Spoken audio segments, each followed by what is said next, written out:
In this video, I'm ranking all the World Tour races based on how interesting they are to watch. At the very top is the GOAT rank. These are the races I have to watch live or catch up on as soon as possible. One tier lower is the must-watch category. I follow those with a lot of interest. Then we have the decent category. I definitely won't stay home for these, but if I have the time and the race situation looks promising, I'll put them on.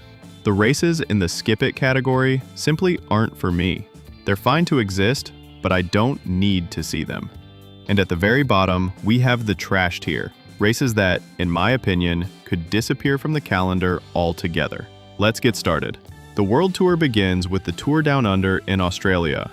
For me, that goes straight into the skip it category. Two reasons. The timing on the calendar does nothing for me.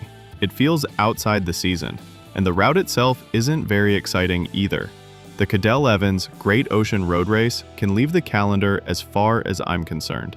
It's a relatively young race. The course isn't very challenging, and the big names usually stay away. No need for this one in the World Tour. The UAE Tour?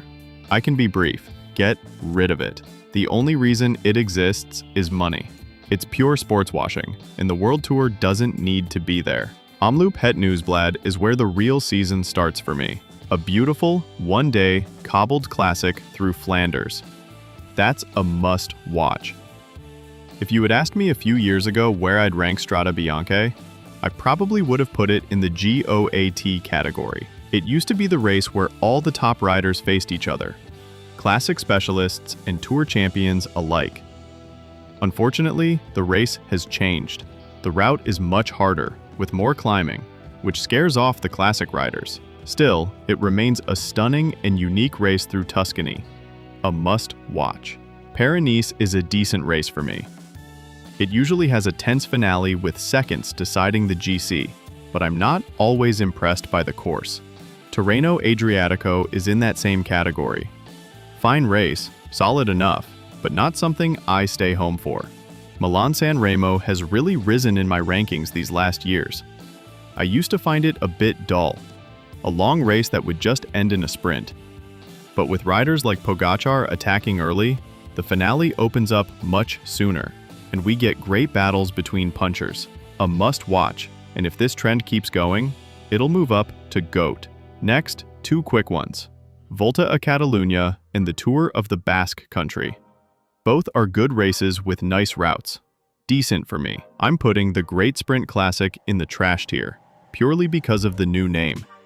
It used to be Bruges de Pana. Just keep traditional names, please. Even without that, it wouldn't get higher than Skip It. It's basically a sprint race. The E3 Saxo Classic is one I really like. It's basically a mini Tour of Flanders, using many of the same roads.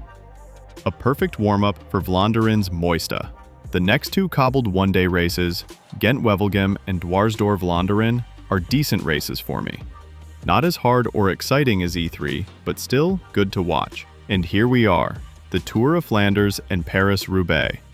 Two of my absolute favorites. When it comes to one-day racing, it doesn't get better. The races explode early. You get surprising race situations, and it's pure man against man. Both are GOAT without any doubt.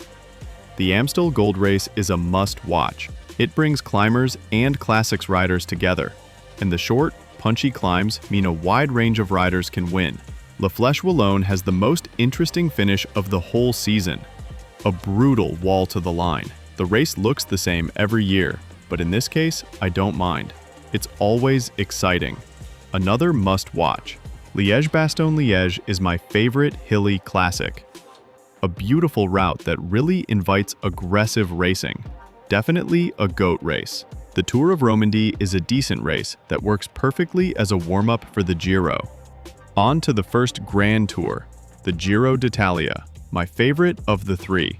Italy is a gorgeous country.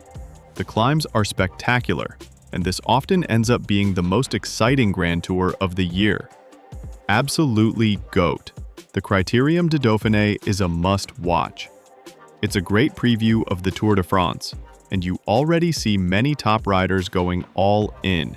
The Copenhagen Sprint joined the calendar in 2025, but as far as I'm concerned, it can leave just as fast. We don't need more new races. The schedule is full enough. The Tour de Suisse is a must-watch for me. Switzerland is stunning, and the route usually gives us several great stages. The Tour de France is, of course, a GOAT race. It's the biggest event of the year, every rider wants to be at their best, and the attention around it is enormous. I always enjoy watching it. The Classica San Sebastian takes place a week after the Tour. It's a good race with a solid course, but the real top riders often skip it. Decent for me. I skip the Tour of Poland every year. Same story for the Eurowise Cyclassics Hamburg. Skip it. The Renewy Tour is interesting for classics riders and sprinters. The final stage over the Muir is usually fun, but the rest of the course isn't that challenging. Decent. The Vuelta is basically one Grand Tour too many for me. At the end of summer, my interest has dropped a bit, and I find it the least interesting of the three in terms of routes and riders. Still, it has enough great moments, so it goes in decent. I don't watch the Bretagne Classic West France. Skip it. I like that there are races outside Europe, but the GP Quebec and GP Montreal don't appeal to me much. Maybe it's the circuit-style course or the race dynamic, but I'm not into them. Skip it as well. Il Lombardia is the final monument of the year. I used to watch it with more excitement, but these days it feels like a guaranteed Pogačar one-man show. Still, it's a beautiful race and definitely a must-watch. The Tour of Guangxi takes place in China. Again, nice that there are races on other continents, but the timing is terrible. All the big races are already done, so I skip it. Finally, the World Championships and the European Championships. I watch the World Championships every single year. It's always exciting to see who will wear the rainbow jersey. The course changes every year in a different country, which gives it a special flavor. Absolutely GOAT. The European Championships, however, I'm not a fan of. It undermines the Worlds, especially because it's so close together.